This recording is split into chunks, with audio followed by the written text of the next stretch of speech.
Halo travelers, apa kabarnya? Bandung tuh emang jadi tempat yang cocok banget buat short escape dari kesibukan dan kerutinan. Nah, kali ini saya mau ngajak travelers untuk main-main ke Dusun Bambu. Ini salah satu tempat wisata yang paling populer di Bandung saat ini.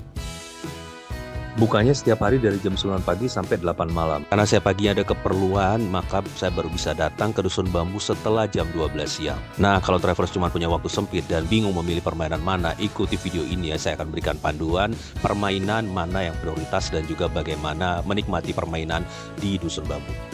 Nggak cuma 1-2 permainan, tapi semua permainan. Ikuti terus ya. Karena kita tahu ya, kalau udah musim libur atau weekend, tempat ini penuh banget. Jadi jangan sampai nih travelers datang ke Dusun Bambu dan kemudian masih bingung mau nyobain mainan yang mana. Nah, sekarang saya sudah mulai masuk nih ke area Dusun Bambu. Kalau pagi-pagi tuh enaknya kita bisa parkir di area Dusun Bambu yang paling dekat. Tapi ini kita kena charge ya 30.000 untuk parkir. Kebetulan saya dan rombongan itu pakai mobil L300, jadi mobil minivan gitu. Nah, sekarang kita sudah turun di area drop off, langsung dong beli tiket. Ingat sekali lagi ya travelers, kita beli tiket hanya bisa cara non tunai. Jadi baiknya siapkan kartu debit, kartu kredit atau QRIS. Nah, ini counter tiket untuk pembelian lewat QRIS. Atau travelers juga bisa beli secara online melalui platform travel yang travelers bisa percaya. Harga tiket masuknya weekdays 20.000, nanti bisa ditukar dengan souvenir bambu hoki. Nah, kalau weekend 1 minggu 30.000 juga bisa ditukar dengan welcome drink dan souvenir bambu hoki. Tapi kalau peak season atau long weekend biasanya sih naik lagi jadi 40.000. Nah, untuk anak-anak yang tingginya di bawah 80 cm tidak dikenakan tiket alias gratis. Tiketnya berupa gelang kertas yang berisikan barcode. Jadi kita tinggal tempelkan scan barcode-nya di gate-nya dan kemudian pintu akan terbuka dan kita bisa masuk ke dalam. Nah, untuk travelers yang sudah menentukan nih mau jenis mainan apa dan antrian mau panjang seperti apapun, boleh deh beli tiketnya di sini. Tapi kalau travelers belum punya bayangan sama sekali mau main apa, sebaiknya travelers belinya di tiket karcis di tempat permainan di dalam. Satu lagi ya travelers, pengunjung nggak boleh bawa makan minum dari luar. Nggak usah khawatir travelers, di dalam itu banyak restoran, jadi tidak akan kelaparan, tidak akan kehausan. Dari pintu masuk ini kita jalan sedikit, kemudian kita menunggu antrian untuk naik mobil warawiri atau shuttle-nya gratis ya travelers, dan armadanya banyak banget, jadi nggak usah khawatir, nunggunya juga nggak terlalu lama. Tapi kalau misalnya antriannya penuh dan travelers mau jalan kaki, silakan jalan kaki, jaraknya ya tempuhnya sekitar 5 menit. Nah, sekarang kita sudah sampai di lobi utama. Ini adalah titik utama kita berwisata di Dusun Bambu. Oh ya, karena sudah jam 12, jadi kita mau makan dulu. Nah, di sini ada 4 resto yang travelers bisa pilih untuk tempat makan siang. Yang paling terkenal dan sering jadi tujuan utama adalah restoran Purbasari travelers. Ini merupakan ikon Dusun Bambu. Dan pasti travelers sudah sering lihat fotonya. Jadi berupa saung khas Sunda di tepi danau. Dan sambil makan, travelers bisa menikmati pengalaman bersantap ala makanan Sunda. Duduk lesehan sambil lihat-lihat pemandangan langsung ke danau. Nah, yang hampir mirip dengan restoran Purbasari adalah Lembur Urang. Ini berbentuk saung juga menyerupai restoran Purbasari. Bedanya, restoran ini menawarkan view sawah, gunung, dan kota Bandung dari ketinggian. Ya, mirip konsep-konsep resto di Ubud, Bali ya.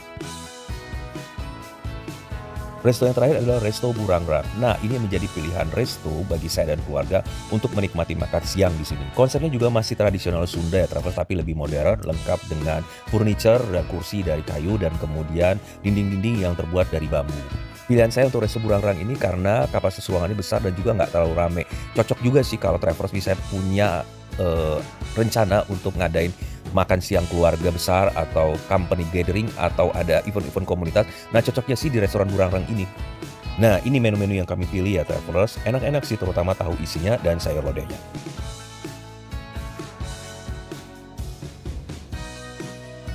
Karena waktu saya sangat sempit dan ingin menikmati semua permainan, jadi saya dan anak-anak langsung habis makan menuju ke area permainan.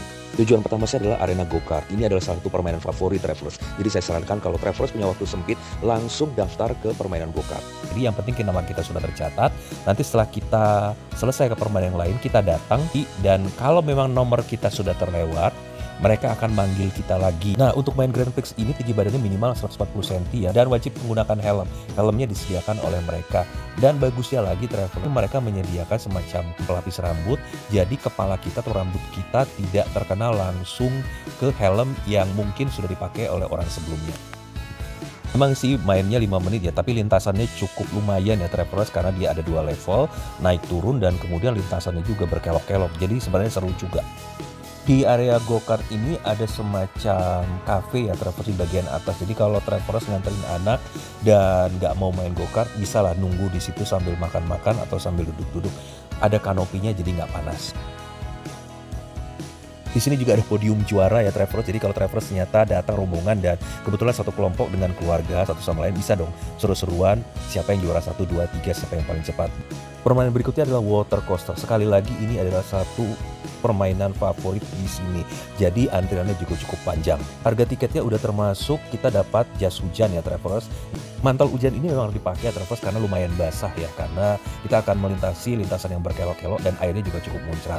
Sekali naik 3 orang Travelers, ada 3 ban. Nah, kalau kita berpasangan, sebenarnya berpasangan itu adalah untuk 2 ban yang saling nyambung. Tapi kalau kita butuh kayak seperti kemarin saya dengan anak satu, istri satu dan saya naik bertiga, mereka bisa menyambungkan satu ban berikutnya ke 2 ban yang lain. Jadi kita naik bertiga. Boleh dibilang lintasannya cukup seru ya Travelers ya, dan silakan mau foto-foto masih cukup aman ya Travelers, asal yang penting kita bisa memegang kameranya dengan kuat dan nggak usah takut basah sih. Sebenarnya kalau yang paling basah itu di bagian paling belakang Travelers. Kalau saya duduk di depan waktu itu karena saya pegang kamera, saya nggak ada basah sama sekali karena terlindung dengan mantel hujannya. Di beberapa titik ada kamera, mereka akan memfoto kita dan pada saat kita selesai main water coaster ini keluar dan mereka akan menawarkan foto untuk 100.000 dapatkan 30 file atau tidak sama sekali. Sekarang lanjut permainan sebelahnya ya, Rainbow Slide. Travelers bisa beli tiketnya paket ya untuk Rainbow Slide sekaligus dengan Playground All Day. Kalau Travelers ingin beli tiket bundling Rainbow Slide dengan Playground itu harganya 85 ribuan per pax.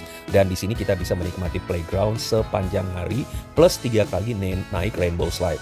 Boleh dibilang harganya lebih murah sih. Nah, kita lihat dulu ya, Wii Playground itu seperti apa Travelers. Di sini anak-anak bisa main sepuasnya, like-nya seperti playground.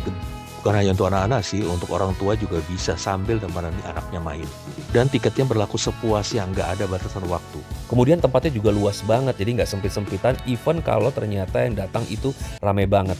Buat anak-anak yang sangat aktif pasti senang banget di sini karena bisa lompat-lompatan, lari-larian, goyang-goyang, dan permainannya juga banyak banget. Ada main bola berjalan seperti ini ya Travelers, kemudian ada main perosotan, ya bener-bener kayak playground. Kemudian berupa lapangan rumput ya, jadi kalau anak jatuh ya masih relatif aman lah. Ya, kalau Travelers datang dengan bawa anak kecil, pastikan langsung ke sini aja karena anak pasti akan main sepuasnya di sini dan bahkan beberapa anak dari teman saya itu nggak mau keluar dari sini sampai seharian. Nah, habis dari Wii Playground, sekarang kita ngantri untuk Rainbow Slide. Terus terang ini Rainbow Slide ini juga salah satu permainan yang cukup favorit di sini dan kalau musim libur antriannya juga cukup panjang. Keistimewaan dari Rainbow Slide ini adalah lintasannya cukup panjang. Biasanya sih banyak keluarga yang pengen fotoan di sini pada saat turun ya. Jadi saran saya sih adalah kalau pengalaman saya bersama tiga anggota keluarga ya. Jadi saya naik duluan, kemudian meluncur dulu, kasih jarak 1 atau 2 atau bahkan 3 pengunjung lain untuk sliding dan kemudian keluarga kita sliding ikut giliran. Jadi kita masih kesempatan untuk ngambil video saudara atau anak kita yang akan meluncur dari atas ke bawah. Di sini kita lanjut ke Mystical Forest. Mystical Forest ini merupakan salah satu fasilitas yang relatif baru ya Travelers. Jadi Travelers bayangin ya, berjalan atau masuk ke dalam hutan yang dihiasi cahaya warna-warni. Dan kemudian ada kabut-kabut tipis dan kemudian kita seolah-olah melangkah ke dunia fantasi. Rasanya sih memang tempat yang memadukan antara karya seni dan kemudian ditujukan juga untuk pengunjung yang memang sangat senang foto-foto yang instagramable.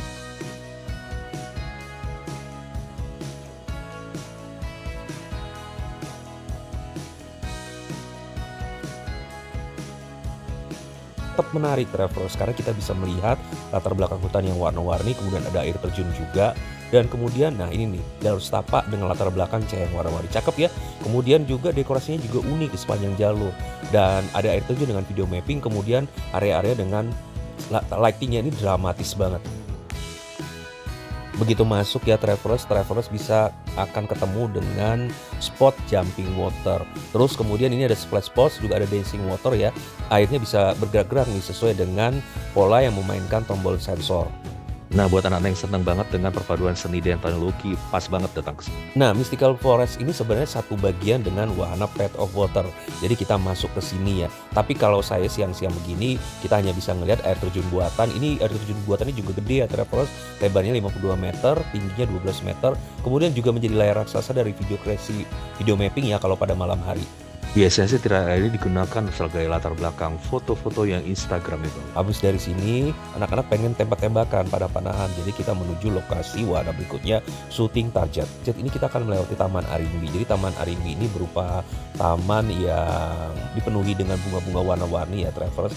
Buat ibu-ibu atau pengunjung yang suka dengan suasana yang penuh dengan bunga warna-warni, cantik, instagramable, pasti deh harus mampir ke sini. Nah, kita udah sampai dia di area wahana shooting target.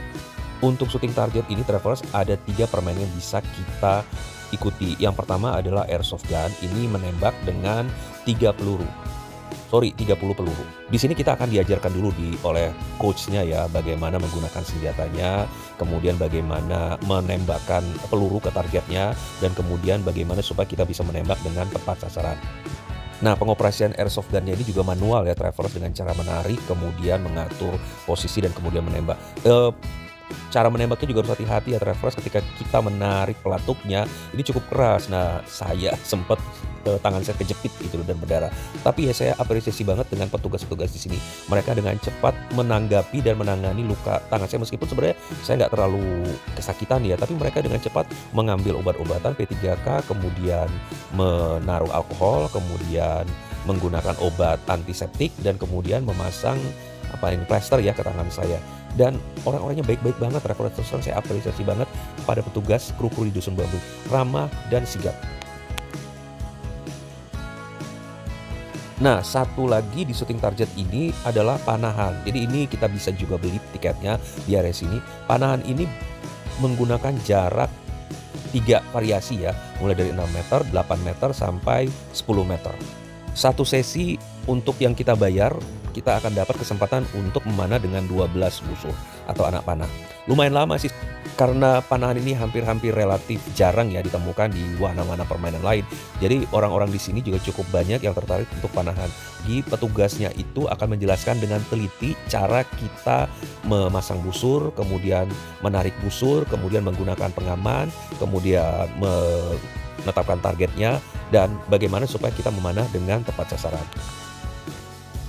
Di sebelahnya ada lempar belati atau lempar kapak ya travelers. Nah, ini perlu jarak aman yang cukup ya travelers. Saya khawatir sih ketika seseorang sedang menggunakan atau akan ambil ancang-ancang untuk melempar kapak atau belatinya atau pisaunya, ternyata kelempar ke belakang. Jadi sebaiknya sih kita jangan berdiri di belakang pemainnya. Dari shooting target kita lanjut ke wahana bumper boat. Ini sekalian mau ke arah titik kumpul untuk pulang ya travelers. Untuk anak-anak cocok sih travelers, karena bisa mengemudikan boatnya sambil bermain-main. Gak usah khawatir ya travelers, meskipun namanya bumper boat tapi rasanya sih gak ada anak-anak yang nabrak-nabrakin boatnya ya, seperti halnya dengan main bumper car. Nah, untuk ini satu boat satu orang ya travelers, gak bisa boncengan juga. Nah, kalau ini e-bike ya travelers atau sepeda listrik. E-bike bisa disewa dengan waktu 30 menit untuk umur minimal 12 tahun. Harganya sudah termasuk helm, kemudian pelapis kepala, kemudian ada deker tangan dan deker kaki. Tidak ada lapangan khusus untuk menggunakan e-bike ini, tapi kita bisa mengelilingi seluruh wilayah Dusun Bambu dengan menggunakan e-bike. Satu lagi yang kita bisa gunakan juga untuk menjelajahi atau explore Dusun Bambu ini adalah e-scooter. Nah, terakhir sebelum pulang kita kembali ke danau. Kita akan main gondola dan sampan sangkuriang. Kedua permainan ini adalah permainan air, jadi berada di satu lokasi yang sama menggunakan danau yang sama. Perhatikan ya untuk membedakan, kalau gondola itu kita dikayuhin sama petugasnya. Tapi kalau sampan sangkuriang kita mengayu sendiri perahunya. Naik gondola harganya 50.000 per pax dan tidak ada batasan umur atau tinggi badan. Jadi anak-anak juga bisa naik. Durasinya 15 menit dan harga tiketnya udah termasuk dengan pemberian pakan ikan sebesar setengah ons atau 50 gram yang bisa kita gunakan untuk memberi makan ikan di danau. Nah, untuk main air seperti ini ya, gondola atau nanti kita kemudian berikut main sampan sangkuriang, kita disediakan juga life jacket yang boleh kita pakai. Nah, kemudian juga disediakan topi ini travelers, karena kalau siang hari ini kebetulan mendung ya, tapi biasanya kalau panas kita boleh pakai topi ini, pinjem dan kemudian dikembalikan. Kalau 15 menit mah durasinya sekitar 3-5 kali mutar sekitar danau ini ya, dan kita tuh dikayuhin jadi nggak capek. Habis main gondola, sekarang kita beralih ke main perahu-perahuan. Ini juga masih buru-buru ya travel, karena hujan sudah mulai turun. Tower atau sampan sangkuriang ini tarifnya atau tiketnya sekitar 40.000 per pax, durasinya juga 15 menit. Nah, untuk naik sampan perahu ini kita juga mengelilingi Danau Purbasari. Oh ya travelers, untuk setiap wahana sebenarnya mereka menyediakan fotografer ya, tapi harganya sih lumayan ya. Karena kalau saya lihat nih banyak pengunjung yang memang mengambil momen untuk naik gondola atau perahu itu ingin foto-foto instagramable. Nah, mereka menyediakan fotografer, cuman untuk bayarnya sekitar 100.000. Kita akan dapat sekitar 30 shoot dan kemudian kita akan diberikan filenya. Dan untuk satu foto boleh dicetak di sana. Ya traveler, sebenarnya antar permainan, antar wahana ini kita disediakan shuttle ya kalau mau nunggu di beberapa tempat-tempat tertentu. Tapi amannya sih kalau kita nggak mau nunggu ya jalan aja, dan nggak jauh juga sih tempat antar satu wahana dengan wahana yang lainnya. Kalau travelers ingin menikmati suasana malam hari atau ingin lebih lama menikmati suasana di Dusun Bambu ini, travelers bisa mengambil kamar atau menginap di beberapa cottage yang tersedia di sini. Namanya Kampung Layung Cottage. Nah, Kampung Layung Cottage ini menawarkan suasana resort alam dengan view di kaki Gunung Burangrang. Nah, bagaimana traveler, seru kan? Dan mudah-mudahan traveler bisa mendapatkan gambaran ya bagaimana kita menikmati suasana di Dusun Bambu, mulai dari restorannya, kemudian permainannya, dan juga area-area cottage-nya. Jadi kalau travelers punya waktu yang singkat atau pada saat datang ternyata pengunjungnya sangat banyak, nah mudah-mudahan dengan video ini traveler bisa langsung mendapatkan gambaran permainan mana yang travelers akan prioritaskan sehingga tidak kehabisan waktu. Satu poin positif yang sangat saya apresiasi dari Dusun Bambu ini adalah semua petugasnya ramah-ramah travelers. Mereka memberikan informasi yang lengkap, dan ketika kita tanya, mereka dengan dengan tulus dan senyum dan dengan kelihatan ya dari ekspresi wajahnya, semuanya ramah-ramah dan tidak ada yang merasa terganggu meskipun pertanyaan itu mungkin pertanyaan yang remeh-temeh juga. Oke travelers, silahkan menyusun rencana liburan di Dusun Bambu. Saya pamit mundur dulu, terima kasih sudah mengikuti saya. Jangan lupa subscribe, like, and comment, dan share kepada teman-teman atau kerabat yang membutuhkan informasi ini. Selamat berlibur, sampai jumpa, dan salam sehat.